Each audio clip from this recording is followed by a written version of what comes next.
A hilarious new stand-up special from comedy legend Jim Gaffigan, The Skinny, is coming to Hulu November 22nd.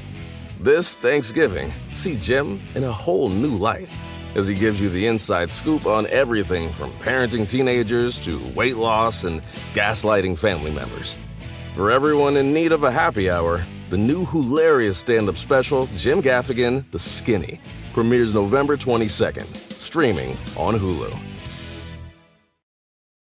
Let's talk about your holiday to-do list. Preparing for guests means more time sweeping, vacuuming, and mopping. You deserve some extra help cleaning with our most advanced 2-in-1 robot yet. The Roomba Combo 10 Max vacuums and mops with ease, and even empties itself automatically afterwards. Take more time back to enjoy the holidays, while Roomba takes care of all those festive floor messes. Don't miss out on our greatest deals of the season at iRobot.com.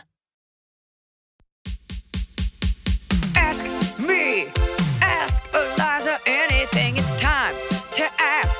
Ask me all your questions. Leave them in the Instagram comment section. Leave them on your Twitter or leave them on your Facebook. We'll see them, we'll read them, then we'll give you answers. You know it, I've got it. I've got the answer, you ask me. I'll tell you anything.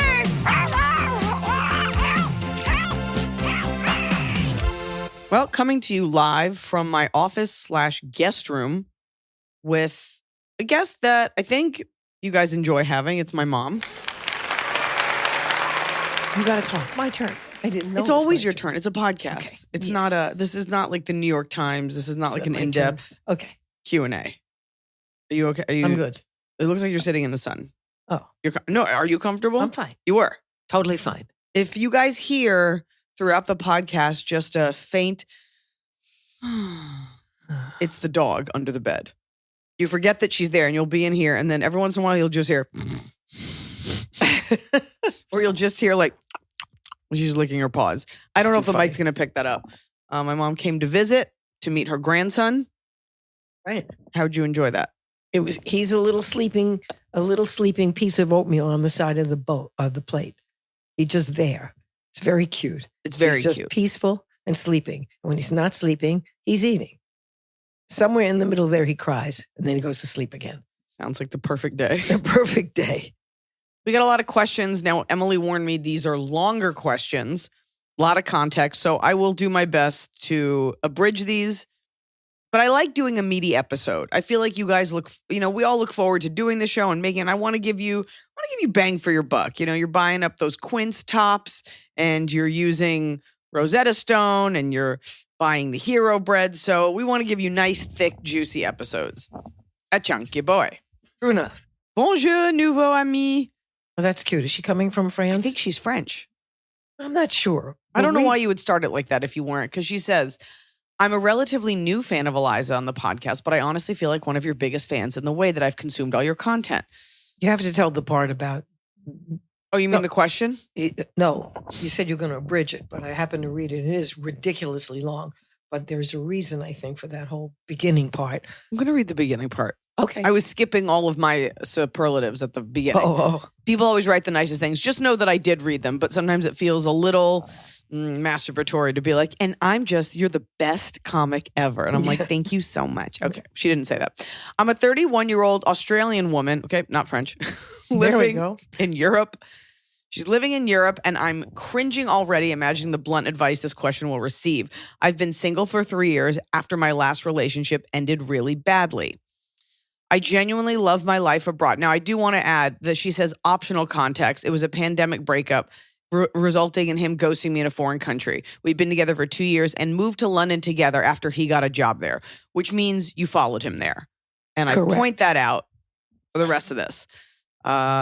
Anyways, this cowardly move to ghost me meant my UK visa could not be renewed and expired. So as a do it for the plot girl. I don't know what that means, do it for the plot girl. I think it's like in storytelling, like do it because it'll make a great story. I'm guessing. Anyways, Okay. It doesn't matter.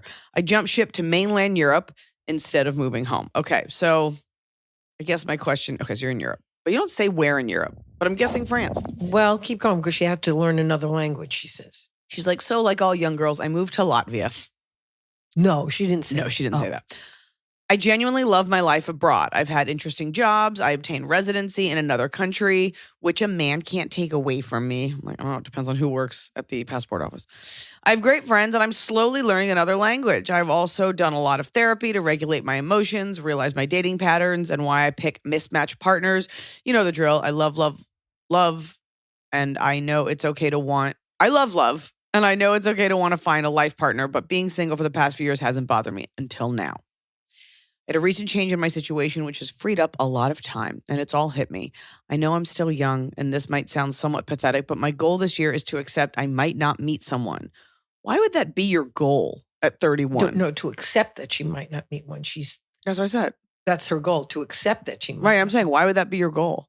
Because at 31, that's a therapist has said ridiculous. to her, if you were 78, I'd be like, okay. I think the therapist is saying, you got a lot of work to do. That's but no therapist would be like, you should make that your goal. You are Yeah, hideous. maybe not the goal. but Maybe you should understand the possibility that you might not meet someone. But anyway. Kind of therapy they giving you in Zagreb. I've been on a lot of first/second dates in the past few years. There's only been 3 guys I've seen for a few months. I feel like my bullshit tolerance is at an all-time high, and I'm okay with it. I know what I need now in a partner. I also think because of the work I've done, by the way, I've never heard someone say my bullshit tolerance is at a high. No one's ever like, I'm really tolerating assholes. Usually it's at an all-time low. An all-time high. Are you saying? Oh, yeah, right. If she meant it the other way, she can't stand any bullshit. Oh, her tolerance, yeah, right. She means she's cutting them off. Okay. I know what I need now in a partner. I also think because of the work I've done on myself, I'm aware that I'm not going to have this romantic meet cute where we lock eyes at the farmer's market and he instinctively picks up that I speak English and it's love at first sight. Haha, I'm also okay with that. I feel realistic and ready for a life partner and this next step, but it's not happening for me and it feels like it just won't. How old did she say she 31. is now? Okay. 31. I'm no stranger to apps, but they make me sad more than anything. Gone are the days we meet people on nights out. The language barrier probably doesn't help too. And I'm over accidentally brushing a man's arm in a boulangerie. She lives in France, folks. And my brain short-circuiting trying to work out if he's 1, single, 2, interested. Okay. It's in France. We are all single for the moment. For the moment. I'm such a hopeless romantic, so I always assumed all this would happen for me. But I find being hopeful is now making me miserable. Don't laugh, but I've even Googled, quote, how to accept you might be single forever. And the results are just these straight white wannabe alpha males with podcasts telling you to date yourself. Funny to me that it's men that are like, it's cool, date. I can't imagine a man saying date yourself. So my question is. Isn't that kind of like masturbating? Yeah, take yourself for a nice massage. So my question is, how do I change my way of thinking? How do I stop waiting and secretly hoping there will be a gorgeous man in the wine bar I'm meeting my friends at in 20 minutes? Love has always been the biggest factor in my life, single or not, and I'm content with every other aspect of my life, but something needs to change before there's a domino effect. I would love to get your input, Iliza. Congratulations on the birth of beautiful Ethan. All my love to you. Can't wait for the next episode. Charlotte. Okay. All right. I got my hot take. She's just, for starters, Charlotte. Pepe Le Pew is not coming along anytime soon. The French rapist will not be here.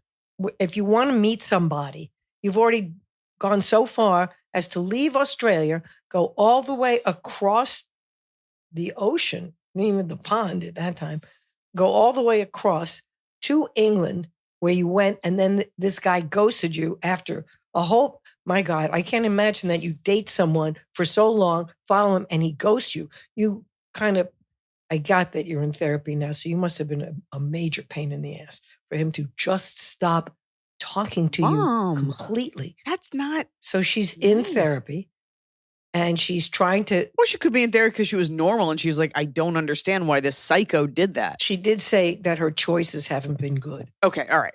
And I'm saying there may not be good. But never maybe, follow a boyfriend. Well, that's for, well, folks. Not always. Australians are big on traveling. Like they get done with university and they go, but don't follow a boyfriend. Yeah. Okay. Well, she thought it was more than that. Well, whatever she did, it was wrong. Ring. And now she's running around trying to find somebody in the Tuileries or wherever she's going in France. She's even gone as far as to establish residence, which means she's thinking of staying. But the fact is, your vibe and the vibe of the men you're meeting is not the same. maybe because you need to go home. Saying go back to where you came from. I'm saying go back to Australia. You need to fish where there's fish.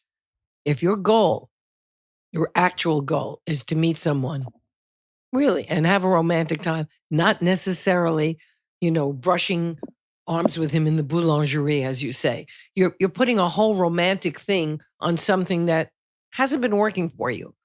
What is so bad about Australia? Because there's clearly a language barrier here because you said you're learning the language. So you're muddling through. That's what you're doing. And that's great when you're on vacation. But you're talking about a lifetime with someone that you're not really communicating with all that well. And it doesn't sound like you did that before. And I guess what I'm not hearing is like, I studied French in school. I went to school for French. Like I've always wanted to live here. You just sort of ended up there. Everybody wants to live in Paris, but there's always that thing culturally. When somebody marries someone from another culture, there's always a little bit of a divide. Even if you both speak English, you didn't grow up watching the same stuff. You don't have the same cultural touchstones, references. Now that works for some people. Some people are not stimulated in that way. But at 31, first of all, were you done? I was giving you a chance. Oh, at 31, first of all, you don't need to accept anything, but you do. The good news is you're normal. The good news is this is a time in life when girls are like, hey, a lot of my friends are getting married or starting to set up a semblance of what will be their lives. And you're thinking because you don't have what your friends have or what you think you should have because movies told you to have it, you're like, I guess I'll just resign myself to nothing. And you're also hoping that in doing that, the universe will say, oh, poor girl, now let's send her the man of her dreams. It does not work that way. When you're down, you stay down and the universe will keep kicking you until you pull yourself back up.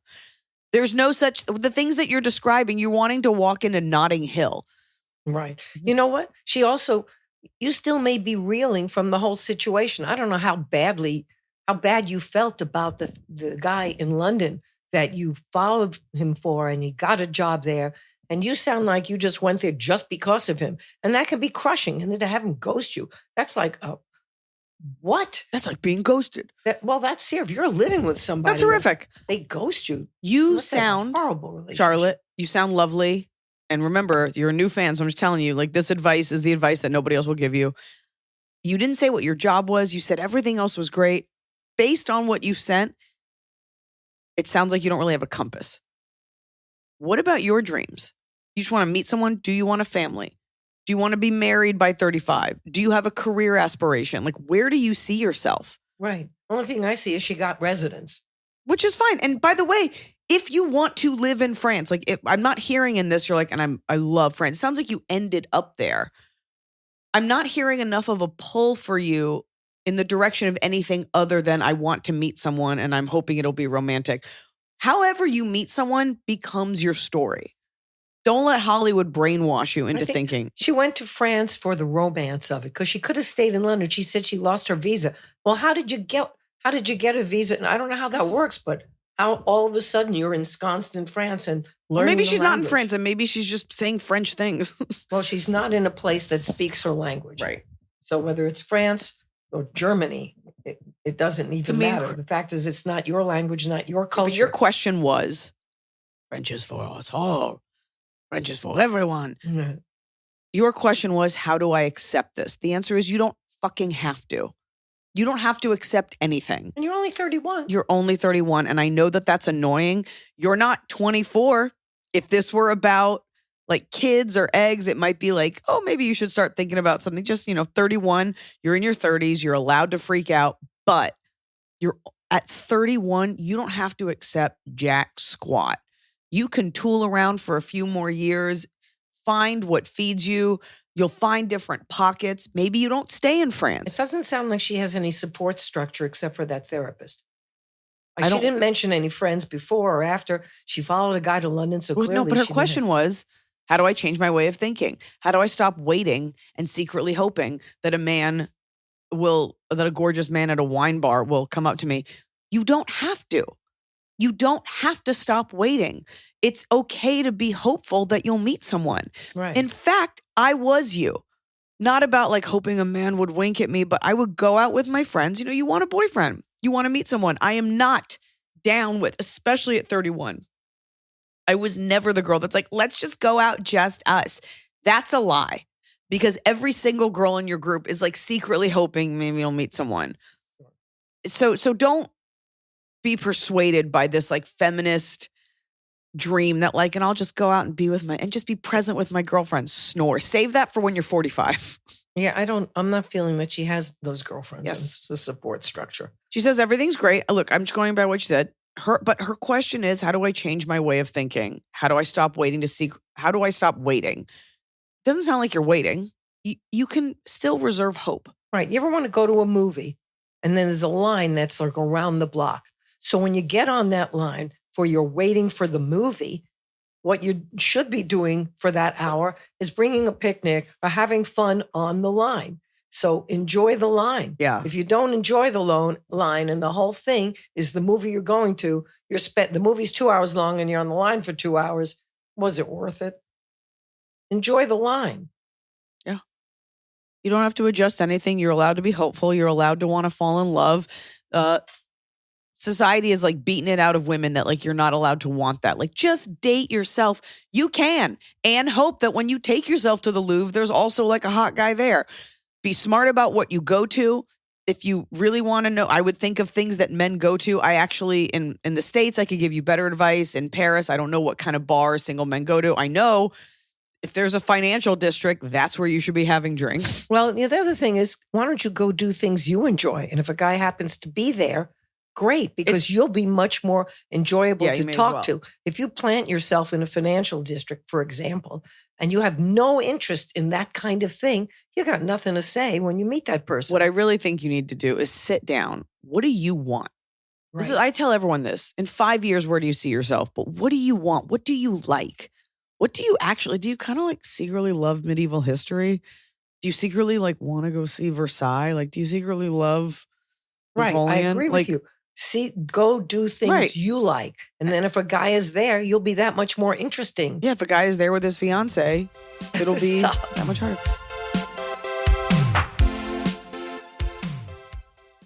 Fall has fallen. Winter is on its way. The days are shorter. But just because, they feel shorter. And just because the days feel shorter doesn't mean your to-do list gets any shorter. You still have to power through your busy days. And a great way to do that is with nutritious food from Factor's no prep, no mess meals. At the end of a short day in the fall or the winter, the last thing you want to do is have to cook. Factor has got you covered from breakfast, snacks, dinner, anything in between. Factor has easy, nutritious options to keep you fueled, like their chicken Florentine with spinach and garlic chili cauliflower. You bet. That's what I want to make myself at the end of a day where I am exhausted and my husband isn't home. Whether you like routine or you enjoy mixing things up, Factor has you covered with 35 different delicious meals every week and over 60 additional convenience options you can add on, like keto cookies, pressed juices, and smoothies. And because Factor meals are chef prepared and dietitian approved, you're going to love not only Factor's meals taste, but also how they support your goals, even if your goal was just making yourself dinner. Head to factormeals.com/Iliza50 and use code Iliza50 to get 50% off your first box and 20% off your next month. That's code Iliza50 at factormeals.com/Iliza50 to get 50% off your first box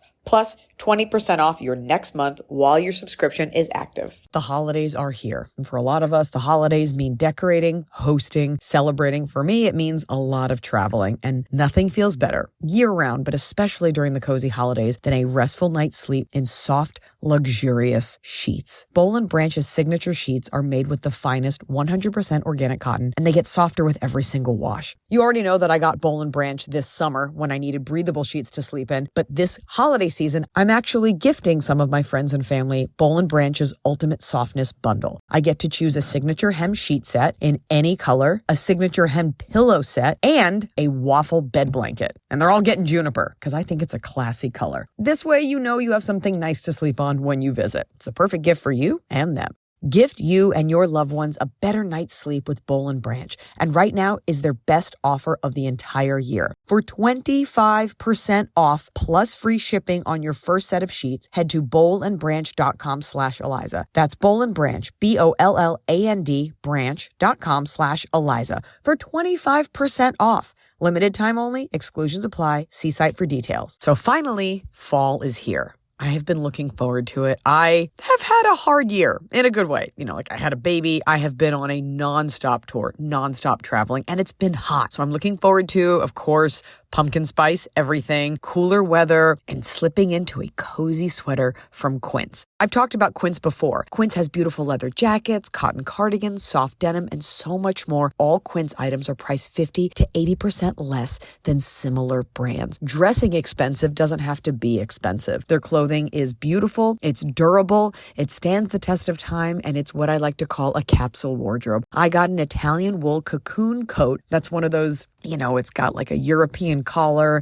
and it covers my butt so I can walk around New York City and not be chilly. And Quince only works with factories that use safe, ethical, and responsible manufacturing practices. Get cozy in Quince's high-quality wardrobe essentials. Go to quince.com/Iliza for free shipping on your order and 365-day returns. That's QUINCE.com/Iliza to get free shipping and 365-day returns. Quince.com/Iliza.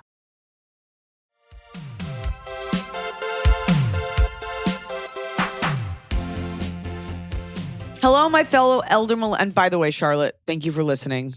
And au revoir. Au revoir, mon petit chou.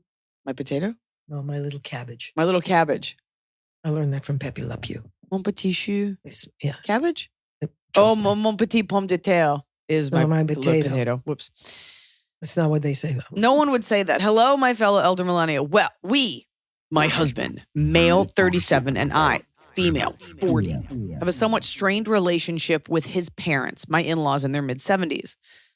We think we understand what caused the strain, but we have not been able to actually confirm it because it would be a very difficult conversation to have. My husband works for a US-based tech company, and about 2.5 years ago, his boss, the VP, decided to move his family closer to his extended family in Atlanta, Georgia. Hey, Emily.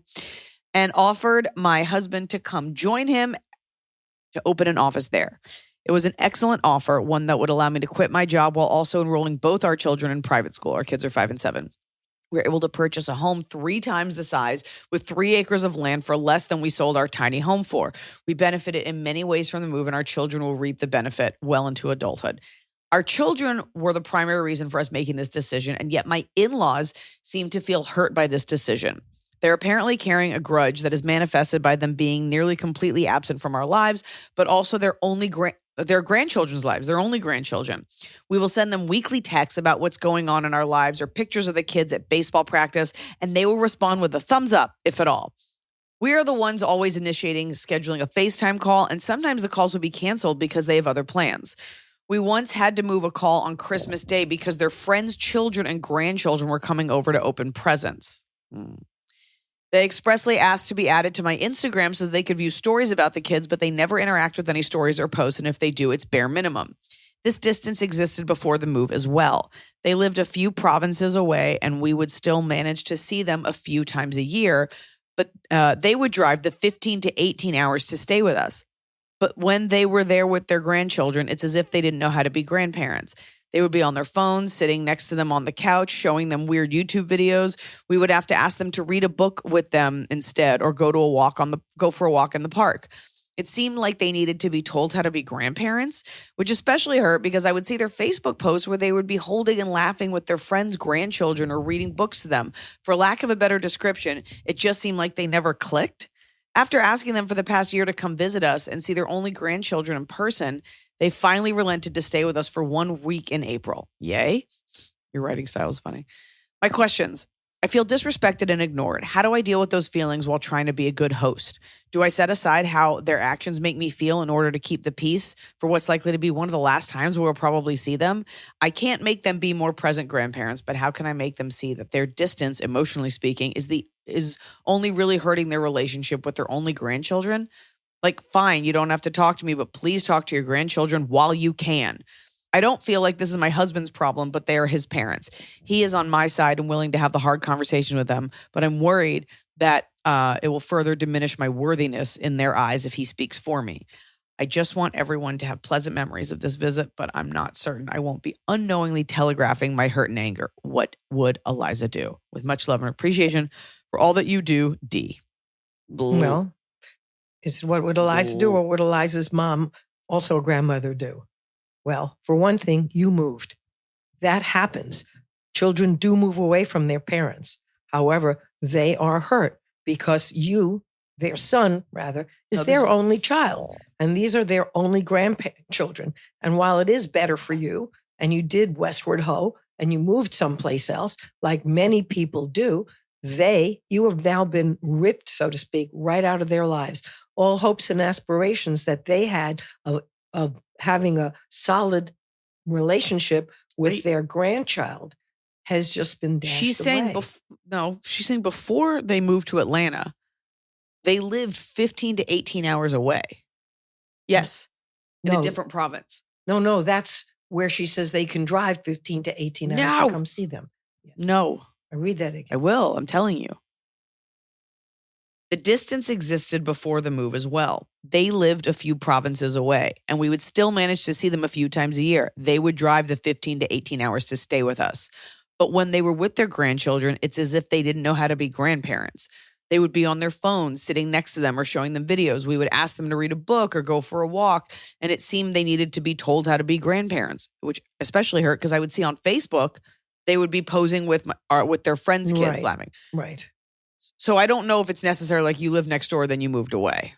They would drive 15 to 18 hours to see their grandchildren. That's a day and a half of driving for people over 70 years old. That's an exhausting trip. Sure. And probably they have to sleep over someplace in a motel. So going to see them is quite an ordeal. And it's driving, not flying. So that's another thing. It's an expense one way or the other. But driving only 15 to 18 hours. I don't think she's saying only. I'm being sarcastic. That's a big trip. I don't think she's diminishing that. She's just saying what they used to do. She's saying the distance existed before. Yeah. Whatever it is, they're older. They're out of practice being grandparents. While you would like them to be better grandparents for your children, they're not doing such a good job. I hear what you said, that they're posing on Facebook. You could get a snapshot of your parents sitting next to your kid. Not a video, but a pose. And then it looks like they're reading to them, which may have only lasted 10 seconds. And then the kid runs away. So it's a picture. You want to know what I would do? Here's what I would do. Oh, wait. Have the husband do the talk. Not your business. No. He's their son. You do it. You'll be the nag. I hear that. I think you can do it together. Maybe your husband can take the lead. Because she's responding. I always say, like, don't get involved. For the advice my mother gave me, let the husband do it. But these are your children. This is the way that you both feel. You should both just have like a gentle talk with them. I would give them this chance. They're coming to visit you in Atlanta. Hopefully they're taking a plane. There is the version where that drive is tiring, right? They're driving 15 to 18 hours and they get there. It's tiring to engage with kids, no matter how great the kid is. I love my daughter more than my own life, and I still need someone to like take her from me every 20 minutes. And so give it this chance. Ignoring it doesn't matter if they took a picture with someone. And by the way, it's a different generation. So I do think my parents interact with their phones almost like teenagers do. It's this like shiny new crazy thing that pulls you in. I don't mean to speak about you this way as if you're not sitting here, but I think when you're a millennial, at least I do. I understand the algorithm and how shitty the internet could be, but my parents will just look at videos that I would never look at. And we interact with the internet in different ways. And so I still don't think parents do it as much. 70-year-olds don't look as much as you do. So much. And when dad visits, and it's not necessarily bad, you're kind of just in like a beta mode, just scrolling. And we all look at our phones. I'm just saying, especially for, I guess the grandparents are your age, it could just be they don't realize that they're looking at it. We all don't realize that we're looking at our phones sometimes. And you're so much more aware because you're taking care of the kids. You're hosting people. You're like, hey, and you're hoping the grandkids will now go on them and spend time with them. You had this idea of how the grandparents would interact, and sounds like they've never been that. They don't know that. They also just may not be. They're not Mary Poppins. They also just may not be those types of grandparents. True. We don't know. So is it an expectation you're wanting them to live up to? Did they ever display it before? I'm not getting that from this question. I would set up things for this trip. I would also have no problem being like, can you put your phone down? No problem saying that. If it's like the 5th MSNBC video that they've watched like in a row. I also think sit down and just be like, what do you guys want to do this weekend? We have all these things planned. What interests you? Do you want, like, kind of getting an idea? Because maybe they're like, oh, well, we'd love to take the kids. They might surprise you. Grandparents love to take kids to the zoo or things that like Don't that. go to a zoo. But you know what? That doesn't matter. This is who they are. The phone aside, they don't know how to interact with kids. Like, come over here. Let's all read a book, or let's all play in the park. They're just not quite familiar with it. And maybe this week will allow them to do that. And by the way, when they get there, give them a 2-day to decompress and get familiar with it, and then see how it goes. And if it's still very standoffish, which I think if it is, that's who they are. Yeah.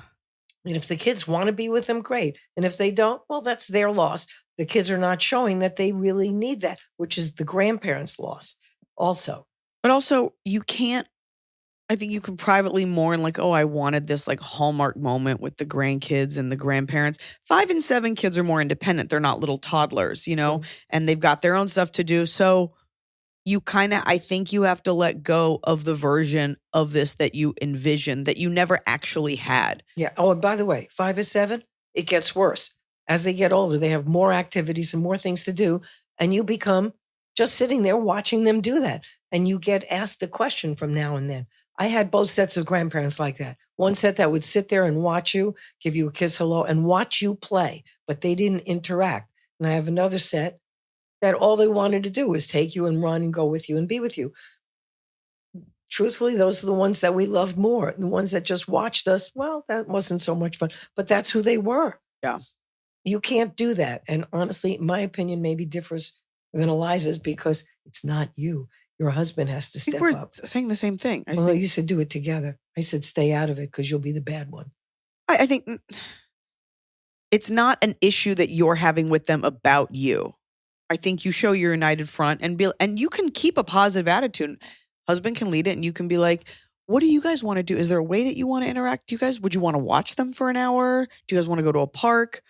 And if they it just seems like weirdly uncharted territory, don't come from a place of being hurt, that they are not living up to an expectation you set that you didn't share with them. You're hoping they'll be your camp counselors, and they're not. You're hoping to create memories based on what we have expected in society. You want the grandma to like bake cookies. You want grandpa to tinker with his toy soldiers and it to all be loving.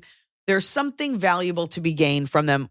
Even if they just sit there, they got it. But it takes a little bit of time to lock into what's cool about these grandparents, if at all. But don't hold them to this standard. Don't be mad at them. And just know that like they're probably tired. And at the end of the day, give it a rest for 2 days till they acclimate. Yeah. And then if they don't warm up anymore, have a conversation with your husband. And he could lead it, like Eliza, you could be there in support of him. Don't lead that conversation. Do not lead it. Or don't have it at all because it's not going to change. That's or you true. could say, hey, the kids were really hoping to get to know you, which you could lie because the kids don't care. And then maybe they'll try. And then also say to the kids, like, your grandparents are so excited to see you. Make sure you show them all your toys. Like tell each one the other one's really excited to see them. Just lie. Lie to everyone.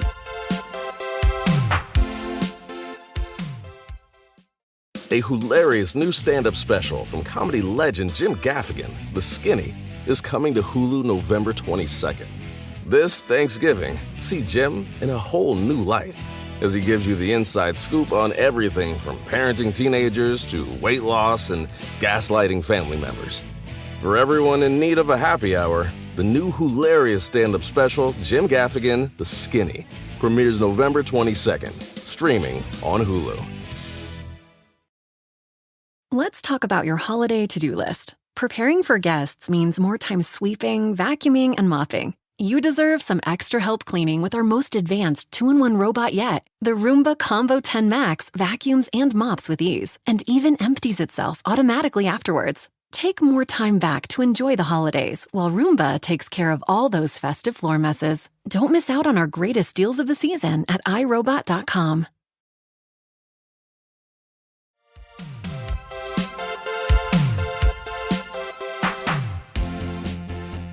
Hi, gang.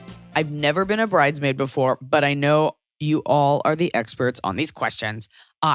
Female 32.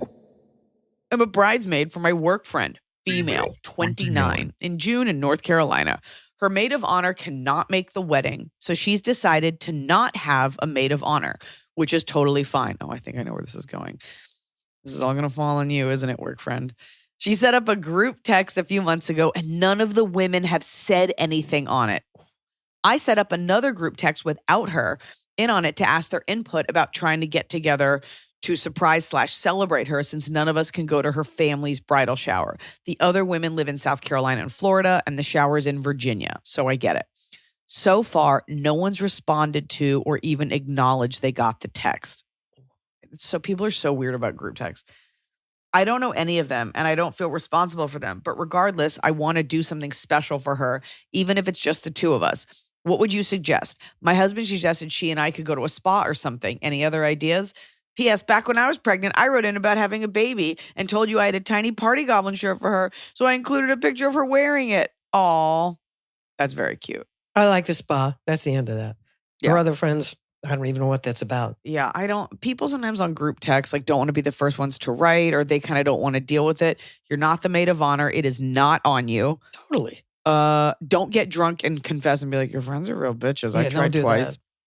Take her to a spa day. That way you will have, I'm sure they'll all figure out something to do with her, but a week before they'll be like, we should do something. And then you can just opt out. You're just the friend from work. Right. You don't even know these other people. You're not a friend from back home. This is not on you. Take her to a spa. That's it. Take her to the spa. Hi, Eliza, Emily, and the gang. Mom, you're in a gang. Coming in hot with a wedding question. I'm getting married in the fall, and my 3 sisters are in the bridal party. One sister has a history of making a scene at every significant family event. Oh, boy. This event is no exception. Her favorite tactics are smear campaigning, gaslighting, and denying the gossip. A few months ago, she and my brother-in-law, this is your sister, so she and her husband decided they were outraged that we were not allowing young children to our evening wedding. I'm on your side. She gossiped about how selfish I was since they had the burden of being part of the proposal, which involved picking up a little bouquet for my fiance, which they happily agreed to. She said that she believes her young child is superior to my other nieces and nephews and deserves to be treated like an adult. Her words. Sounds like me. She recently sent out an RSVP 8.5 months before the wedding saying, because you are not allowing our daughter at the wedding, your brother-in-law will not be attending to care for our daughter. So the sister was like, because 8.5 months out, I can't arrange a sitter. My husband's not coming. You respond, gee, that's too bad. That's too bad, you fucking bitch.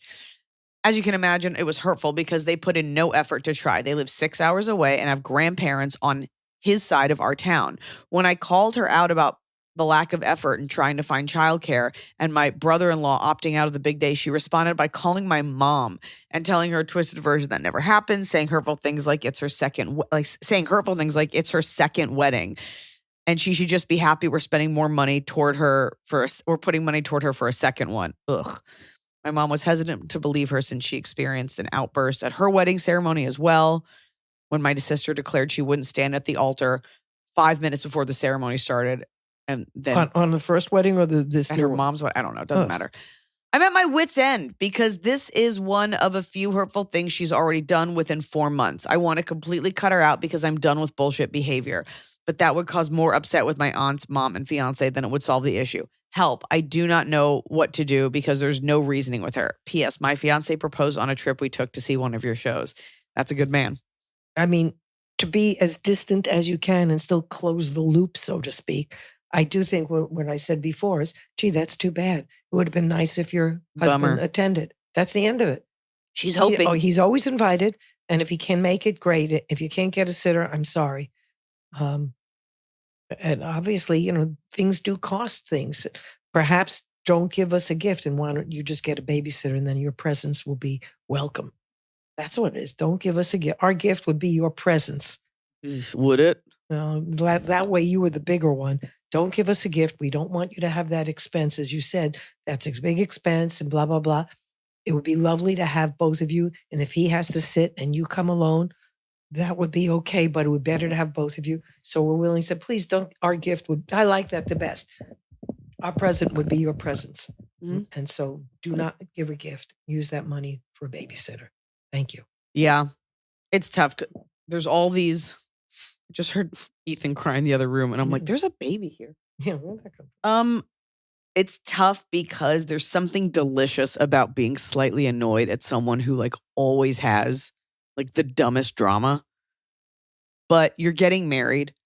The fact that it's your second wedding. So what if it's a second wedding? I'm saying, so what? I'm saying you're getting, I mean, it is irrelevant. So Well, absolutely. They're saying it's not as special the second right, which time. is insane. It's more special. Because you're willing to do all of this bullshit again. Right. She's always going to do something like this. She wants things to be about her. She wants to bring her child. Unless she's having some weird 6-year in postpartum where she can't be away from the kid, she wants the wedding to be about her. She wants to bring her kid and have people look at her kid, and she wants to do things on her terms. Right. Well, it ain't going to happen because this is right. my wedding. I don't want. Some people love kids at a wedding. I think there's nothing more annoying than children on a dance floor. Oh my God, the worst. That's all you say. I completely agree with my mom. 0 oxygen. Stay totally above it. How's the brother-in-law? Does he reel her in, or is he a nightmare too? Because in a weird way, you almost don't want her by herself, because then she will need to take up even more space. She got the husband. It's someone that can wrangle her or kind of be with her. Maybe Sure. she'll get drunk and skulk away. To your point. You want both of them there Yeah. together. No, to your point. Yeah, and to my point, then you say, you know what, I understand. And it can be expensive to get a sitter for a full day or whatever it is. So my present would be your presence at the wedding. And you don't really need to explain it, but the truth is, like, we don't want kids at our wedding, but it would be unfair to all of the others. And yours may be special to you, but not to total strangers that are at that wedding while your kid's dancing through the floor. 100%. And if you want to put her on blast, you could have a chain with all your relatives and say all that and let her say all those nasty things she said in front of everyone else. It doesn't matter. And she's family, so it doesn't matter if she blows up the world. Like, you're still going to see her at Thanksgiving. Presents are present. Come on. And that's what we'd like to do. And then don't respond. Right. Say Stay nothing else. Above, you did the right etiquette thing. If you need to move to Los Angeles in the interim where you can learn how to just ignore people via text, I'm doing a seminar at the Ramada by LAX.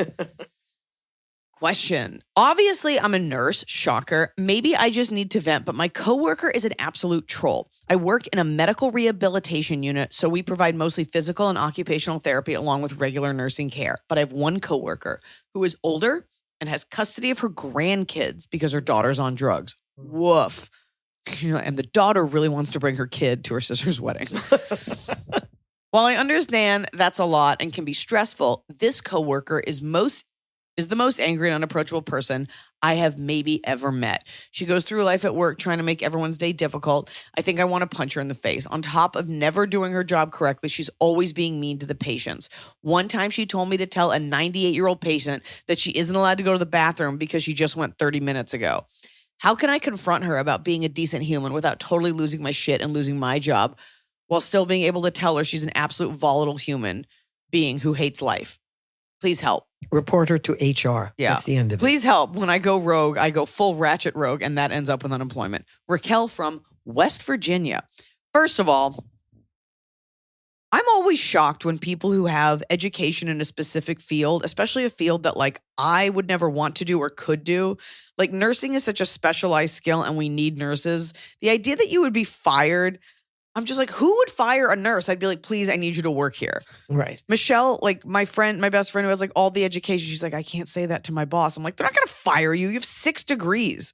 People act like it's easy to hire people. You're not going to get fired, but you do need to report it to HR. That's what you do. That's the end of it. And sit and give every example and say, I'm reluctant to do this because I don't want my name on this. I don't want it ever come back that so-and-so reported me.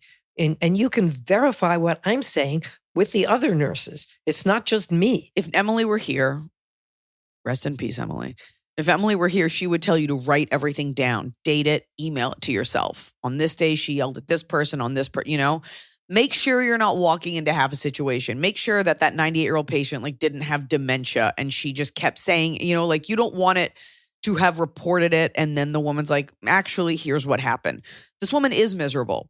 She is a grandmother taking care of her children. She has a drug-addicted daughter. She's at her wit's end.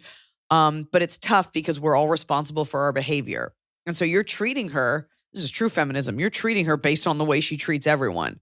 This one's probably had no kindness extended to her in her life, but it doesn't give you an excuse to be a total B. And speaking of full ratchet, do other women in there who are nurses agree with you? Have they noticed this? Or is it just you? Right. You don't want to be left. You do not want to be left holding the bag of shit that you're throwing on her. A medical term, with your dick in your hand. Also that, yeah. With your penis in your phalanges. In the palm. Penis in the palm. So, yeah, that's tough. Just make sure other people think, and don't look like you're stirring this up. Yeah. Say it privately. Did this happen to you? Did you notice this? Where's and her then boss? say nothing. Is she the boss? Don't you have like a mother superior nurse who's like in charge of I don't know what a charge nurse is, but isn't there someone in charge? Right. Well, we don't know that. By the way, she may be the person in charge. Well, there's always someone above her. If I know one thing about medicine, there's a bureaucracy. Yeah, there's definitely still HR if it's a hospital or nursing staff. Come from, even if you have to manufacture it, a place of, I'm worried for our patients. Yeah, that's always good. People come here for care. Don't make it about her hurting your feelings or having a bad attitude toward you.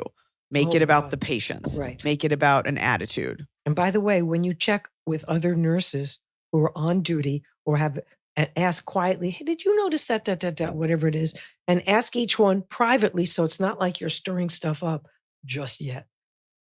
Because what's your end game? The end game is to get her to be nice. You don't necessarily want her to be fired. Do you want her fired? Do you want her to be nice? You're saying you're going to confront her and this woman's going to be like, who are you? You're 50 years younger than me. I don't, there's the version where she just starts crying and then she's like, I've got it really hard. But it sounds like she takes it out on people. She's probably been this way for a while. It's weird when people are nurses that are like this because it's like an angel job. Anyway, the best end is that she becomes nice and understands how her attitude is affecting everyone. The second thing is that she has to leave. Could always just bring cookies and be like, everyone gets one but you. You're a real bitch. And bop her on the nose. Hi, Iliza and Emily. I realize I sound like a terrible person in the story, but here goes. Wait a minute. I just thought of something important. It is a hospital. Therefore, there is a psychology or psychiatry department. And maybe you ask that she be referred against her will. No, referred to someone to talk about this, to get better. Yeah. And maybe you're actually helping her by doing this because I don't think she as the nurse can, that's a little slippery. Like you need to see a psychiatrist. No, maybe there's something wrong here. I just don't know how to help her. Maybe somebody else that's more qualified. Come from a place of like, I just want to help everyone. I want the patients to feel safe. Really. You do. You're not faking it. You do want her to be better. Or do you want her to be gone? No. Is that what you want? No. What kind of gone are we talking? We're talking body bag maybe gone? she just doesn't like you. No. Could be you. Hi, Liza and Emily. I realize I sound like a terrible person in this story, but here goes. Yes. We love these questions. I'm 34, but my question more has to do with the behavior of my 24-year-old self. Okay. In college and for about 2 years afterward, I had an on-again, off-again, friends with benefit style relationship. Do you know what that is, Mom? Okay. Got it. With a cute guy, lovely guy. Let's call him Jeremy. Yeah, 90s name. But we were never officially boyfriend and girlfriend. We were definitely more than just friends. 10 years ago, I moved across the country for a new job. Jeremy and I stayed in touch, having hooked up regularly in the months leading up to my move and would call each other for long conversations every week. Then, after about 6 or 7 months, I met and started dating the man who is now my husband. Okay? Got it. As soon as I was in an official committed relationship, my friendship with Jeremy felt unsustainable, of course. I had no idea how to be friends with him while also having a real boyfriend. I felt like even talking to him would be a form of cheating. Yes. However, and this is the part where I'm a huge bitch, instead of having the maturity to pick up the phone and tell him what was going on, I simply ghosted him. He kept calling for about a year, and I ignored every single one of his calls. He even intermittently Venmo'd me 1 or 2 cents in what I assumed was an exasperated bid to get my attention. I don't know if it's that exasperated. Exasperated is calling like 50 times in a row, not hoping you'd write back, but it's a little weird. Then eventually he stopped trying. Can you Venmo 2 cents? Yes, you can. It usually do that as a test when you first set up Venmo. That reminds me of the time somebody Venmo'd me $1 just so they could tell me I wasn't funny in the message. And that's when I changed my Venmo name, so now you can't find me. Okay. Now it's 10 years later. I find myself thinking about all the great memories I have with Jeremy, totally outside of just sleeping together, and how good of a friend he was to me. And I feel horrible about how I ended our friendship. I almost don't need to read the rest of this because I will tell you to just have a close the loop closure phone call. Oh, yeah. But read the rest just in case there's some quirky ending. I've been thinking lately that I really want to reach out and apologize to him. Yes. For ghosting him. Yes. Not because I want to rekindle a friendship. Correct. But because I want to tell him he didn't do anything wrong and he didn't deserve to be treated that way. That's right. On the other hand, I can see how popping back in his life after all this time might come across as selfish from his perspective. I really can't figure out if an apology would help him in any way or if it would only smooth my own conscience. Some light Facebook stalking shows that he's now married. Okay, great. So any romantic misconceptions would safely be off the table for you. But, okay, listen. She says, please help me get perspective on this. What do you think I should do? Should I just accept it? Rose. Thank you for all your wisdom, Rose. Close the loop. Close the loop. That was not nice. Write that letter. Send it to his house even with your return address so the wife sees it, and apologize profusely for your behavior as you look back. First of all. And it's embarrassing and you can't say enough, but you also realize that both of you are gone a different way as you should have. And you were just sorry because you sometimes get to be friends with a boy that winds up being friends with benefits. It's hard to close that off. Mm-hmm. But at the end of the day, you both know you're in committed relationships with other people. Just exactly what you said. Write it down. If you don't like the words, rewrite it until you've written it perfectly and then send it in a real mail so his wife can see it with your return address. So the wife will say, who's that? And he'll explain. And there's nothing in there that should be hidden. You're just so deeply sorry. Exactly as you said it. I think because email just goes to him. You'd want the wife to know that there's nothing suspicious going on. I don't think you need to come from a place as a woman of like, this could be suspicious. First, I think you be open about this with your husband. Hopefully you're married. You don't have to, but I think given you met your husband and you just cut this guy out. Yeah, but is that even an issue? The husband? There's no issue. I think, no, it's not. But I think it feels less sneaky. And hopefully you're married to the kind of guy that's like, yeah, I understand. Because you're like, I just feel really bad. Like we were friends. And that way, if he does email back, because what you don't want to get into is Jeremy emails back and then he asks you questions. I would say, all right, then email it. But I'm saying the wife, well, I guess it's Jeremy's job whether he wants to show it to the wife or not. But you're saying, please don't even email. No, you don't have to say that. No, what you're saying is, I don't want to have I want to just apologize for my behavior. I'm saying it just looked, if you found out that your husband had a friends with benefits and he's like, I just wanted to reconnect to apologize, it would just feel a little weird. Good point. So you just say it to be like, for myself, like it's just not the kind of person I want to be. And it's not about your husband reading it. He doesn't need to read or anything. But it is about if Jeremy writes back anything other than, oh my gosh, that was so kind. Here's a picture of my kids. Like we're doing great. If he leaves it open-ended, just in case it gets weird and sloppy, you want to have shown your husband from the beginning, like, hey, this is above board. What you don't want to be doing is you get stuck in an email relationship and then it looks weird. What you could say in it though is, if you'd like to respond that you got it, that I'd appreciate it. But do not, let's not start up anything. No, because you don't get to put a limit. You've already controlled enough of it. I don't think you get to dictate how this person responds. How he responds is fine. It sucks to ghost him again, but because you don't want to get into a thing. But I think you could say, obviously we're both happily married. This is not about rekindling anything. I really wanted to convey that I'm sorry. And you almost don't even want to, like, if I hurt you, like you don't want to give it any more weight. And it was a long time ago. Or he's over it. Or he's like, yeah, that's, you don't know. So you're going to say all that. What I did, I just felt really bad. You didn't deserve that. I looked you up on Facebook. It looks like you're married. Say something about the wife. Be like, your kids look beautiful. Just something, I see that you live in whatever now. I hope you're great. This is a weird thing and you may not want to respond at all. Whatever. I just wanted to say, I'm so sorry. Do you want to say, if you should respond, I won't be writing back? No. To make sure that this is close. That's tough because you don't want to ghost again. Right. Right, exactly. I don't ever want to You could just say, it might be a little, given our history, it's probably inappropriate. It's tough. You know what? Just say your piece. Just say your piece. He'll write back, and then you'd be like, awesome, I'm so glad you got this. Please don't write back. No, don't say please. Like, you can't do that. It's so weird. Because you're opening that door again. No, my husband did it. Like, mention the husband, mention the, like, I think there's a way. You're also giving this guy no credit. He could write back, oh my God, I thought about that. It was super hurtful. That's so sweet that you wrote. I hope you're great. Even if he asks you something, you could be like, I'm so glad you got the email. Thank you for hearing me out. Merry Christmas. Like, you can be definitive in the response back.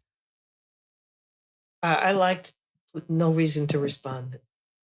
I don't even know that you should open that door to, again, allow him to write to you and you don't write back again.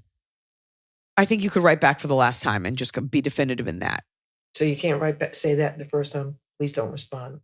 No, because then you're taking away his, like, then it's selfish because it's just about you. And since it's about him, you need to give him a chance to say something. He might have something to say to you. Right. Because for that matter, you could just write a letter and send it and set it on. Like, the selfish thing is don't write back. I'm telling you how I feel. I'm absolving myself. Good point. Good point. So let him write back. And it's because you told your husband, because you know there's a wife, there's a way to have a conversation naturally taper off. Right. If he writes back a ton of stuff or something, you could just be like, well, I'm sorry you feel that way. Or, well, I just wanted to email. Totally get it. Have a great day. Like, you don't know what he's going to write back, but give this guy, you didn't give him the benefit of the doubt in the first place. So don't take that away this time. Right. But share it with your husband. That way it doesn't get weird. Because at some point, your husband's going to be like, who's this guy you're writing to? Oh, it's a guy I slept with that I just reached out to and didn't tell you because I didn't think you could handle it. Right. Hi, Liza and Emily and the entire AIA crew. Congrats on the new baby boy. I've written in before, but I think it wasn't read because I typed a book. Sorry, I'll try to keep this one shorter. And this is 7 paragraphs. Here we go. I'm reading it. Here's the situation. I'm paying attention. My youngest son, Armani, almost 21, had his heart broken by his high school sweetheart of 6 years. Let's call her Kay. They started dating, quote unquote, their freshman year of high school and are now finishing up their sophomore year of college. They've been inseparable. And one thing I loved about them was I always felt what made them so special was that they were best friends as well as boyfriend, girlfriend.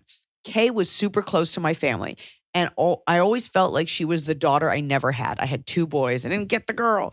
So she became so close with me and we would get our nails done together and go shopping, etc.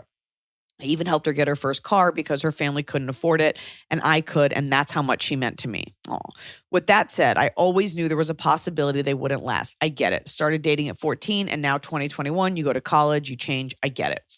About 3 to 4 weeks ago, my son called me from college telling me they broke up and they had a conversation and she wasn't happy and she felt like she wanted to be single, which is code for, kiss other boys. And also, it's not you, it's me. I mean, I was the girl's like, I think I just want to be single. Oh, look at that dude. Didn't feel the same, blah, blah, blah. I was heartbroken and so was he, but I understood. Well, a day later, Kay messages him and wants to talk and they decide to get back together. I guarantee you she hooked up with someone else. No, let's see what happens. Okay, fine.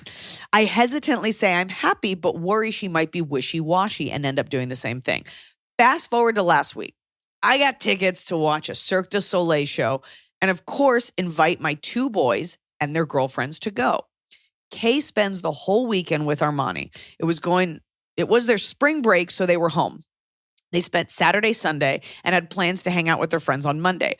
On Monday, my son said within an hour she stopped responding to him, meaning they were fine from the minute they woke up, had plans, until within hours' time, she didn't respond to his messages and finally replied with, "We're done, Armani," and gave no other explanation as to why. She completely cut him off and never answered him again after. The next day, on Tuesday, he went to the beach with his friends and he saw her. She took off running when she saw him. Like, what the fuck? Are you serious? I'm so mad she chose to do that. And I've been holding back messaging her. Again, I'm no fool to think they would have lasted forever, but I would have thought she would have had a little more respect for him. And they're 6 years together. So question, do I message her and tell her how I feel? It's literally taking everything I have not to send the message. She has a car to drive every day because of her relationship with my son. And it's not the car. I was happy to do that for her. I just wish she'd have more dignity and respect. I wish she'd have stayed gone a few weeks ago when they broke up the first time, because at least then she handled it with respect and had a face-to-face conversation with him and not just sent him a "we're done" text with no explanation. And before you ask, Armani swears they were not fighting and nothing happened before this text. He said they were totally fine up until the hour she stopped responding and then sent that final text. Yes. What would you do, Iliza and Emily? Well, I'm so heartbroken that it ended that way. Emily's like, just pop in a Cameron Diaz thriller. I'm so heartbroken it ended that way, and I just want to send a message to say my final piece. Not a mean one, just to let her know I absolutely cannot believe she did that after everything we've done for her. Looking forward to hearing your thoughts, Alyssa. You know what I like about you, Alyssa? I can tell you're Italian, not just because you named your kid Armani, but because I can hear in your voice. You're like, I wish she'd had more dignity. I handled it with respect, face to face. This is a very East Coast message. At least validate that I'm correct in that. You got a car to drive because of your relationship with my son. I can see the mother is hurt. Yeah. She's hurt for herself. She looked at her as her future daughter-in-law. Mm-hmm. She's hurt for her son. She's aching for her son. And the whole future that she had envisioned for them, even though she's saying probably wasn't going to last after 6 years since it was so early on. Nevertheless, stay out of it. Yeah.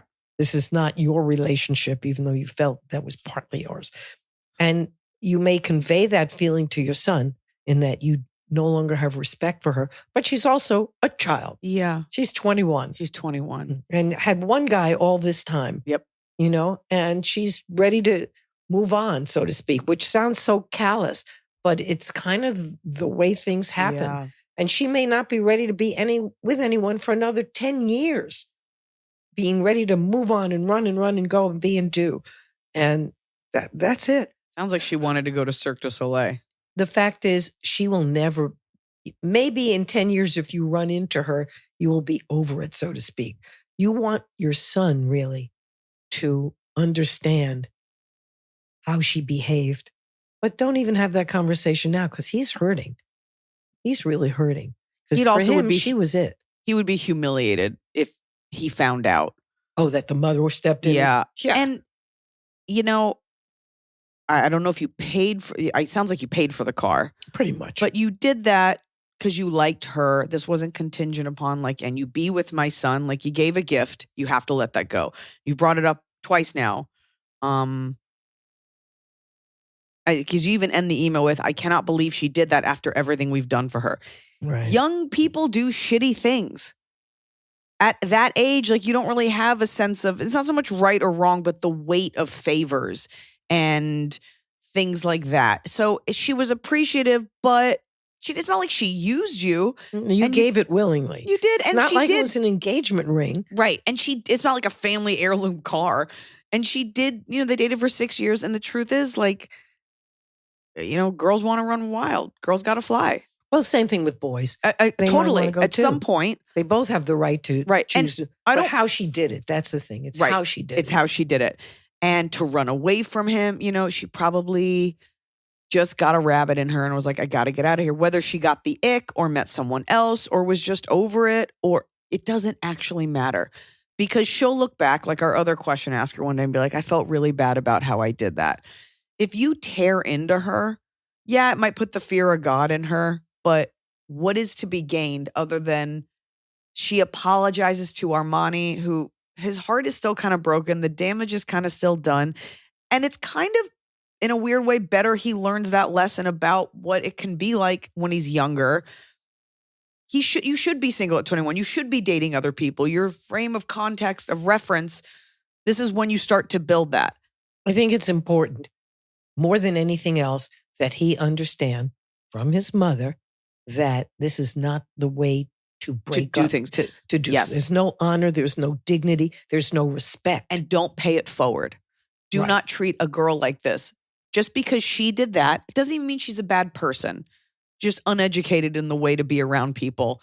And you don't let that dictate how you treat women because you know how it feels. Right. You want to not call a girl back after a date, like whatever. Say, I bought this. Is this the old, I bought you a lobster on dinner. Now what are you going to do for me? But I understand that you're hurt. That's your baby. And she was your baby. Kind of, She was your baby. So just make sure your son understands that her behavior was infantile, rude, obnoxious. Because by the uncaring. way, if your son was like, that's fine, like I wasn't into it anyway, like I was going to break up with her, you'd be like, oh, okay. You'd still be a little hurt because you were like, oh, you were like a daughter to me. She also was a child when you knew her. Mm-hmm. This isn't like a 35-year-old woman. All you care about really is that your son's okay. So this is not about you, her and your relationship with her. This is about, is your boy okay? And the answer is he will be. Right. He will be. You're going to the beach. You got friends. Your name's Armani. Who's better than you? Yeah. I will see you in Atlantic City, Alyssa. Hi, Eliza and Emily. I would love to hear your opinions on this topic. When someone is not related to you, what is considered appropriate attendance for... Oh, I totally thought this was going to be about a wedding. Let's try this again. When someone is not related to you, what is considered appropriate attendance for common funeral events? Example, wake, visitation, the evening before the funeral, visitation right before the funeral service. My selfish context. Okay, Mom, I have literally only been to one funeral ever. So here we go. This is for you. My daughter's dance teacher, we'll call her Carrie, is someone that is a couple years older than me, and I knew her in high school. We weren't close friends, but we did a lot of the same activities, and her parents coached growing up. For example, if I were grocery shopping and saw her parents' siblings, I would definitely stop to chat and say hi. Carrie's daughter is also in the same kindergarten class as my daughter, so Carrie and I will chit-chat whenever I see her at school pickup. Carrie's mother suddenly passed away last week at only 65. I feel so torn as to what the proper protocol is when someone is more than an acquaintance but not quite a close friend when it comes to this sort of thing. Is only going to the visitation the night before and not the funeral considered rude, or is going to the funeral when I wasn't close but definitely acquaintance with the mother seem over the top? I would also love to know your opinion on what are the ideal things you give to others when they experience a loss. Flowers seem so inconvenient to the family to deal with, but it's a really nice gesture. I don't fucking know. LOL. Thank you for your words of wisdom as I laugh out loud at this funeral. Well, it's part of it depends. Oh. For a baby millennial, just trying my best at life. Sam, 29, F, Wisconsin. First off, it depends on your religion in terms of behavior at a funeral. In These terms aren't of Jews. what you okay. So then She cited Awake, and they live in Wisconsin. I know there's Jews there, but still, you're not Jewish. Okay. So go to both. Go to the memorial service. Go to the funeral. You're not going to sit in the front row. Yeah, but the fact you're is, not people eulogizing her. The fact is, people need support. So when you go into a funeral, if someone you knew died, and the only people that showed up were your immediate family, and you look back at all those empty pews, you go, gee, I wonder do I have any support of any friends? Did anyone know that I'm hurting? You go to everything that you can. Yeah. And as far as sending something, people do send flowers. You send, and you know what? I think there's... Or a nice note with the flowers. Nice note, and send flowers that are in a self-contained vase. Like flowers, nobody, even if you're going to someone's house for dinner, nobody wants just like a bunch and then they got to get a thing. It's an arrangement. An arrangement, self-contained. And it's not a hassle. Right. Absolutely. That's the expected thing. It's a nice thing to do. And if you want, wait 3 days and then send it. So when the other flowers start to die, she'll still have flowers. Whatever you want. But either way, but a nice note. But most importantly, you're showing up at the funeral because there's a thing in the beginning when you enter, you sign in. So, because at their moment of grief, they don't really know every name that came. Yeah. So when it's over, they look at that list and go, oh, look, she was here. Funerals are not just for best friends. Funerals are for anyone who experienced life with this person and you knew this person. Or you didn't even have to know the person that died. You're there to support the person who survived. And I bet because it's the daughter, you kind of, it's not that you're best friends, but like you've shared a life kind of with this person. That's it. You show up and you just be like, sign the roster. That's it. Send flowers. You don't have to do anything other than show up, go the night before, go to what you can. You could always, I don't know what the thing the night before, it's at their house. Is it, maybe you could bring food if you wanted to. They don't do food. Who? That's a Jewish thing. People do food. Bottom line, attend what you can, send a floral arrangement. That's it. And a nice note. With a note, of course. That's it. No, other people bring food. I've seen it on TV. I have. So funny. I haven't seen that. I've seen there's a service that food is already there. And No, then- don't even say it because people are going to write and they'll be like, I'm not Jewish and we had a lasagna at my dad's wink. right. It just depends. It's not, you're not that close where you're supplying the But food. if it's your thing, you could, if it's like at the house and people are free, you'd be like, I made a lasagna. But But she doesn't know is the thing. You So don't you're know. safe. All right, that's with it. Floral arrangement. that's it. Top of the cup. Taste the top with a cob. You're doing it right every day. You just take a bite, top of the cob. Mom, what's your top of the cup? Oh. My top of the cob, of course, is coming to see my grandchildren. But I feel like that's always your top of the cob. It's also dad's top of the cob. Well, you. So I need you to dig deeper. Okay. Oh, well, I guess you met Ethan for the first time. That is true, but he didn't meet me. No. Okay, so I'm not going to count those as my top of the cob. Yes, it's okay. My top of the cob was helping you with little things, even though you. The shelf is wobbly.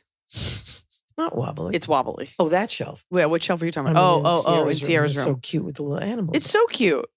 Okay, and this shelf, once it's attached to the wall, it'll be fine. Are you guys listening to this? You're right. It was a freestanding shelf around the toilet. But my mom did assemble it for me I did. because Because you took one look at it and go, I'm so out of here. I don't I can't do want to that. do it. I've assembled enough kids' things in the past 2 years. Oh, you think you have a buy? No, you have I to just assemble didn't the rest want of it in the first place. And so, but here it is. It's wobbly. You didn't want it, and there's no place to put anything in that If I could bathroom. live in a lucite box with one spoon, that's how I would live. That and 3 little teeny clay animals in the corner. If I fans give me gifts and I get things and it's all lovely and I'm grateful for these things, but I am a minimalist as an adult, like in heart. And if I could just live in like a white house with no furniture overlooking the seaside, like a single teacup And then you have a bunch of little tiny things in the corner. or no things, the less things, the better. All right, so that's so much for the top of the cup. So it's that we're not accepting my top. Oh, my top was assembling those things, doing those things. Application denied. Was assembling those things. Yeah, I had a very empowering moment yesterday where you're like, there's a crack in your dining room table. And I had to, as an adult, look you in the eye and just say, I'm going to be honest. I'm never going to fix that crack. My That would mom- be my bottom of the cob, looking at an expensive table with 3 cracks in it. They're getting larger They're not getting every time larger. I arrive. There's a new crack, and I'm saying call a furniture repair person and fix I it. feel like we did. And Nope. I feel like I've done that. No. But I'm just telling you, because you tell me every time you visit, there's crack. And I just, as someone, you've known me my whole life, I'm just looking in the eye. I'm never going to fix it. I'm never going to fix it. It's not a priority for me because the table still functions. You don't really notice the crack. The first thing I see when I sit down is a crack running. Like it's all I think about. The second we touch down in Burbank, it's all I think about is that crack in your dining room I'm looking table. at a beautiful table that has 3 cracks in it. It's I'm saying fix it. I don't care. I don't. Okay. It's just there's so many things in a house, That Constantly need to taking be care. constantly. And I that's it. do the That's best called I can. maintenance. but I always get the notes, and Right. I don't want them. I'm Okay. just here to have a nice time. Yeah. I'm just trying to have a nice time. See how Tianfu found this patch of sun? That's Mhm. me. I'm just trying to find my patch of sun and have a dining room table break while people are eating at it. That's eventually that will happen. People are thinking I'm like eating off of like a splintered piece of wood. It's No, just, you're eating on an expensive table with beautiful silver. I don't know how to designs fix in that. it, but a furniture person does. I think we did, They and they said fill they it. couldn't. no, they fill it. That we called one, and they said, "Please don't call here again. Really? The task You're is making too this up. great." Yeah, I okay. said, "Please don't call here again." My top of the cob. I was trying to pick something. I don't know if this is relatable to other people. The 5 minutes at night when Noah and I finally both come to bed, and Tianfu is waiting. And usually I come to bed last, and I come in, and Noah's always holding Tianfu in bed, and I'm always like, "Oh, my husband and my best friend." And then we just shower her with love for like 5 full minutes. We don't time it, but like singing to her, rubbing her, and it's just like her moment at the end of the night where she's like, okay, you I've guys had still are enough here. now. Yeah, it's just like a nice moment to like just focus on the original baby. And where does it go then? Then she goes to sleep. Where? No one knows. But not in She between. takes her the two keys of you. and she goes- She takes her keys. She sleeps at Blanche the used foot to of the sleep bed. at the bottom of the bed. Yeah, Blanche wanted nothing to do with it. Tianfu sleeps at the foot of the bed. If it's cold, she might curl up. That's it. Not between us. Like That's your top of the cob or your bottom? we don't like not have sex because the dog is between us. The dog watches, but she's not like, it's not like, oh, don't move. What? You want to make sure we're having nice sex. The dog is not an obstacle. So that was your top of the cob. It's just that few minutes before we go to bed. Does your bottom of the cob have anything to do with the dining room table? My bottom of the cob is, well, what's your bottom of the cob? Is You my have dining this room table. absolutely exquisite magnolia leaves on your fireplace. And I absolutely love them. We bought them together. Well, Mhm. you bought them. I said, oh, get this. In fact, we went back and got a second one, so it extended the whole length of the We're hearth. at our best when you pick out stuff and I pay for it. Pretty much. Because it's your house. And Yeah, but it'd be nice, if you bought it. If you bought me $500 fake magnolia leaves. It'd it's be nice. $1,000 fake mound because there were two. I don't think they were $500 each. Oh, yeah.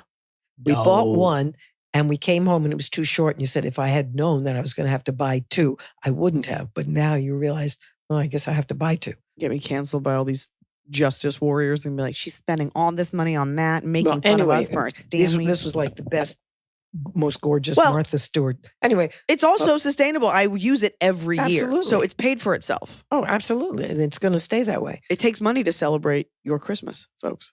So anyway, by bottom of the cob is, when you have a gorgeous dress and fabulous earrings and you're all ready to go out, and then you throw on two little plastic bangle bracelets on your wrist right next to your good solid gold, whatever. Yeah, you're supposed to mix things. I mean, a plastic one from Yumi or whatever those places are where it's free. Okay. That would be incongruous.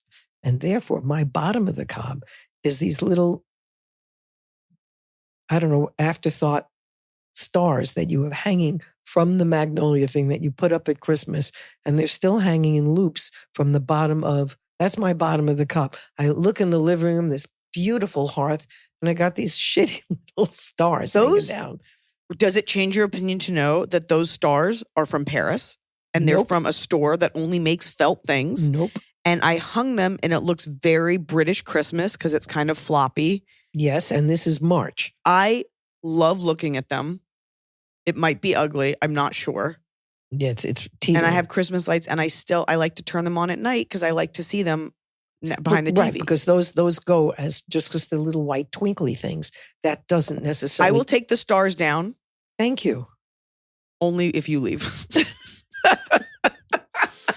You know what I'm going to leave them up, and every time we have a fight, I'm going to send you a picture of the stars and be like, the stars in the hearth. That's your bottom of the cob. I hate those. You had the stars. whole Israeli conflict to pick from. Oh no! No, don't no, get no, me no, let's started. not. That's Don't. not even. My Not bottom. even on the cob. They're not even on the cob. No. Bits of corn in my teeth. My bottom of the cob is. Wait. I'm sorry, that's- what? We just said no bits of corn in my teeth. The cob is the cobbler. Right. I we forgot got for a a second. different analogy. It's the burnt part, the burnt fruit Yeah, on the side of sorry. the. My bottom of the cob, I'm not going to make this about people shaming me for being against anti Semitism. I'm going to keep this light. It was actually not light. We don't have to go into it, but in dealing with a scotch of postpartum depression, which is mostly uncharted territory for me, I'm not someone that suffers from depression, but in what I've been experiencing the last few weeks, I'm just letting you know there's no shame in whatever your hormones decide to serve up to you or how you feel. It's all very normal. But it kind of flattens you. And you don't really, it's better at certain times of the day, but there's kind of like a sadness there and a heaviness. And it actually does hurt to participate in stuff or laugh. Like joy is kind of out of reach. I remember, I think it was a commercial for like Cymbalta, some pharmaceutical, but it was like it was personified by or illustrated by a blue bathrobe that would follow someone. And every time they turn around, the blue bathrobe's like, here I am, if you want to get warm. And I think Big Mouth kind of did something with that purple Who's Big depressed Mouth? cat. It was a cartoon on Netflix. But I find myself like kind of giving curt answers or rolling my eyes a lot or just kind of having no energy for anything. And I realized that a lot of the people that I've met in my life who seem dark or simmering or bitchy, I think they were just depressed. Like not even mean people. Like Right. I just seeing the way I answer stuff and the way I don't have energy. I'm like, oh, this reminds me of that girl from high school who like everybody thought was compelling and cool. But I was like, she's just a bitch. I think she was just depressed. Also, in that depression that you're having, you're like on the verge of tears sometimes. That would not be crying at another time. It would be sad, but not crying. Yeah, sometimes things bubble up. And What was it that Mayim called it? Mayim came over the other day and she said, a cup that's already full, one drop and it overflows. And I was like, it's an interesting commentary because the metaphor normally, not metaphor, normally is like my cup runneth over. I'm like, you want it to runneth over with good stuff, Right? Not weird emotions about your children. So just so you know, if you're out there and you've had your kid and you're being a little weird and people want to label it whatever they want to label it, or you're not being yourself, just know that's okay and you'll be okay. And it's okay. It's okay. And it's okay to cry about weird things. You're a woman already, so no one's going to take you seriously in the first place. So you may as well cry and get that free sandwich at Subway. You get a free sandwich at Subway? If you cry hard enough. Stop. No. Oh. They don't have like a postpartum foot-long special. Well, the thing about the depression is you said you don't know when it's going to stop. That's the scary part. You're like, I don't want to feel like this forever. I feel fine now, but in the morning, I'm kind of a morning person. Maybe as the day wears on you lose the resistance to those things. Then you're more reactive again. Maybe. Your cup gets full towards the end of the day. Cup gets too full with puke. It's also that weird balance of like giving yourself a break, but also deeply wanting to be productive. Like if you are a productive person, sometimes not being productive, forced non-productivity. You want to take a break after you've done so much work and it's a self-imposed break. You don't want to take a break knowing maybe you're putting stuff off. I want to be able to say, I'm not answering that email versus like, oh, there's just no email. Versus I can't answer just now. You'd like to be able to answer, but you know you really can't. That's what I got from you yesterday. I just can't do it. Some things you can't. Sometimes they're just too little. If it were like, hey, we have a writing project, I'd be like, great, I can kick that into high gear. I can do punch up on a script. But lots of little things that don't spark joy. I'm like, now you're sparking pain. Right. Stuff you don't love to do, you don't want to do at all. Definitely don't want to do it all. Like fix the crack in the table. Folks, come see me. As of right now, I know that you can come see me. I'm going to do a quick weekend in Brea here in California coming up in, I think it's May. And I will be in Indiana doing a cancer benefit for a beautiful organization out there. It's a charity and all the proceeds go to, I think it's Cancer Support Indiana. I should write that down. But yeah, if you live in Indianapolis, A, what else are you going to do? And B, I'll be there. I won't be there for a long time after that. And then we've got a great tour and I'm recording a special coming up. And it doesn't matter if you're depressed at any time because you love to do those things. I do. I did my first set the other night and it was en fuego and I had a great time. So, yeah. Then we came home and then something sad happened and you started to cry. So you I was thinking about the hostages. Yeah. And I you think in about them tears. often. You're absolutely in tears. Where ordinarily you'd just be sad. Well, this put you in tears. This can put me in tears even before I had the baby. I'll tell you what it is because people should hear this. Whenever my daughter asks for something like, may I please have a glass of milk? Can we please play the song? Can we please, any routine we have? Please have my slippers. All these little sweet things that me and every other parent does to set up your kid's cozy world. I think about the kids that were taken hostage. I think about the Bibas, those twins with the red hair and how they had routines with their parents and they had their favorite snack and they had their favorite blankie. Right. And now they're like in a tunnel somewhere, probably not being treated well, probably crying for their parents. You're going to start crying now. Probably crying, saying like, where's my mom? Yep. Oh.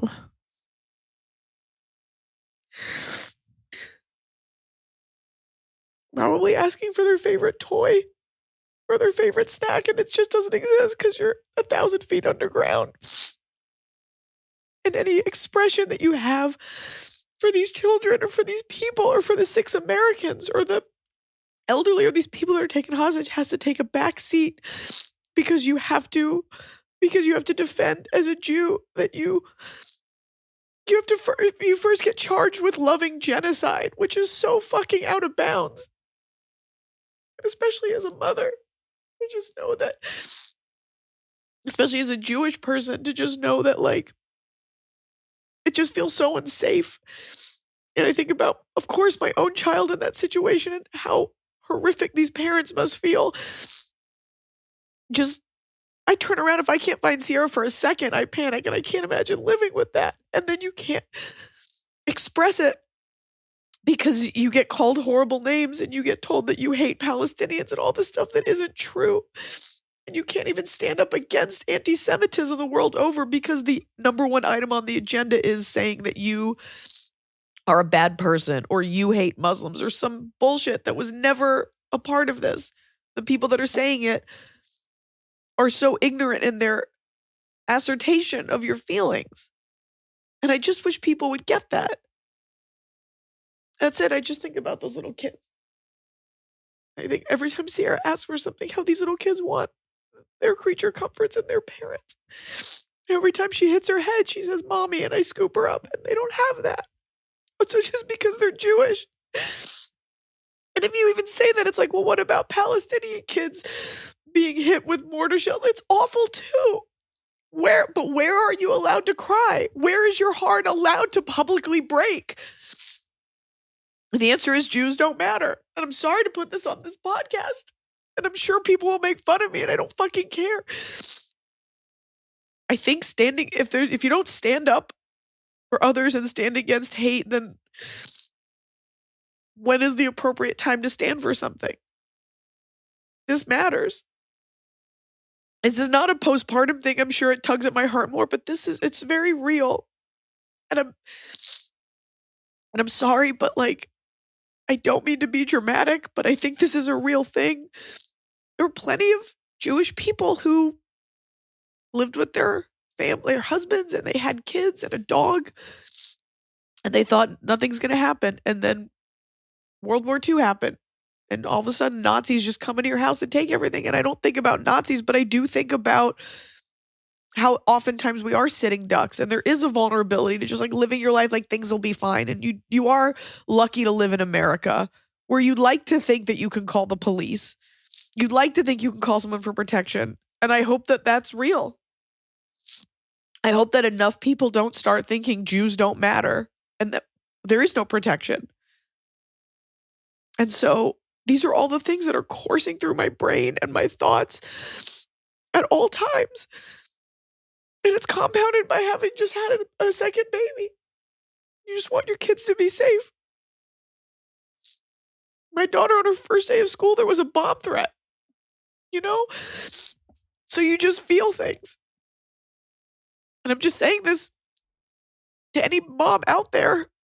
If you feel the way I feel, you're not crazy. That's all. Sorry, that's like a weird way to end the podcast, but like that's how I felt. And I just hold it in because you don't want people to shit on you and ridicule you for very deep, vulnerable things that are rooted in a truth. You know, we all have these intrusive thoughts about your kids dying, something horrible happening, and I always have to remind myself, like, that's not happening. Until it does. For now, the sun is shining, the dog is fluffy, and I think that there's a real power in sharing an experience. And I normally don't like to label things like I'm sharing this so that you don't have to feel alone, because I do think that's this aggrandizing behavior that people monetize. Like, I'm showing you my journey so you can be inspired. I'm like, no, you're doing it to sell advertising. But in this case, this just sort of poured out of me. So, you know, you're not alone. And I love you guys. And now my face is going to be puffy the rest of the day.